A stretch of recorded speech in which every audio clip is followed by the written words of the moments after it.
Continental హాస్పిటల్లో నిన్న రాత్రి లివర్ అండ్ కిడ్నీ ట్రాన్స్ప్లాంటేషన్ ఇక్కడ జరిగింది. ఈ లివర్ అండ్ కిడ్నీ డొనేట్ చేసిన యువకుడు, అతని ఏజ్ 19 ఏళ్ళు. ఈ యువకుడు జొమాటో కంపెనీలో పనిచేసేవాడు.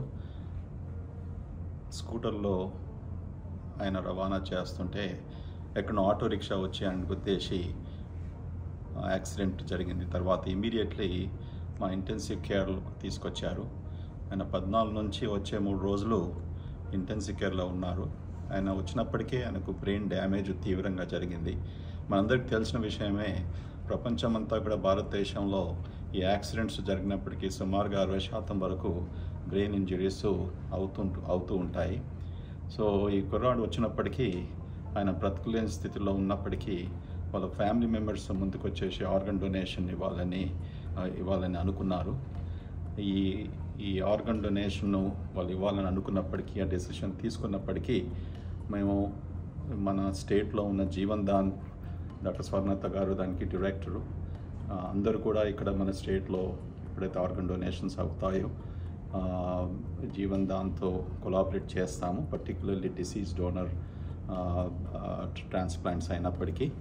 సో వాళ్ళతో కోఆర్డినేట్ చేసి ఇన్ఫర్మేషన్ అంతా ఇచ్చేసి మా దగ్గర ఎవరైతే లిస్టెడ్ పేషెంట్స్ ఉన్నారో వాళ్ళకి ఇన్ఫర్మేషన్ అందచేసి రాత్రి 9 గంటలకు వాళ్ళని హాస్పిటల్కు పిలిపించాము. Family of this very unfortunate young man was very magnanimous in donating organs in the moment of grief.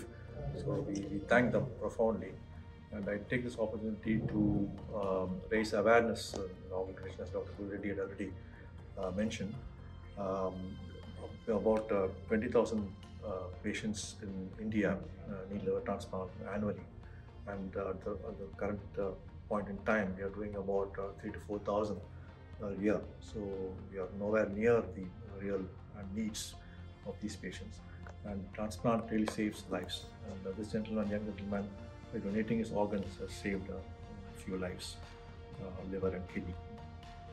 ఈ ట్రాన్స్ప్లాంట్ బృందం సో ఇవాళ మనం ఒక 30 ఏళ్ళ వయసు గల వ్యక్తికి కిడ్నీ ట్రాన్స్ప్లాంట్ చేయడం జరిగింది. సక్సెస్ఫుల్గా కంప్లీట్ చేశాము. సో దీనికి మొదటిగా కిడ్నీ డొనేట్ చేసిన యువకుడికి ధన్యవాదాలు తెలుపుతూ మనం ఎవ్రీ వారము ఇక్కడ ఒక కిడ్నీ ట్రాన్స్ప్లాంట్ జరుగుతున్నాము. దీనికి కారణం ఇక్కడున్న ఫెసిలిటీ, ఇక్కడున్న సపోర్ట్, ఇక్కడున్న టీమ్, దీంతోనే సాధ్యం అవుతుంది. సో ఈ ట్రాన్స్ప్లాంట్ చేయడానికి కూడా మనకు కొంచెం టెక్నికల్ స్పెషల్ స్కిల్ అవసరం ఉంటుంది. ఎందుకంటే ఇవాళ చేసిన ట్రాన్స్ప్లాంట్ కూడా అందులో రక్తనాళాలు నార్మల్ కంటే ఎక్కువగా ఉన్నాయి.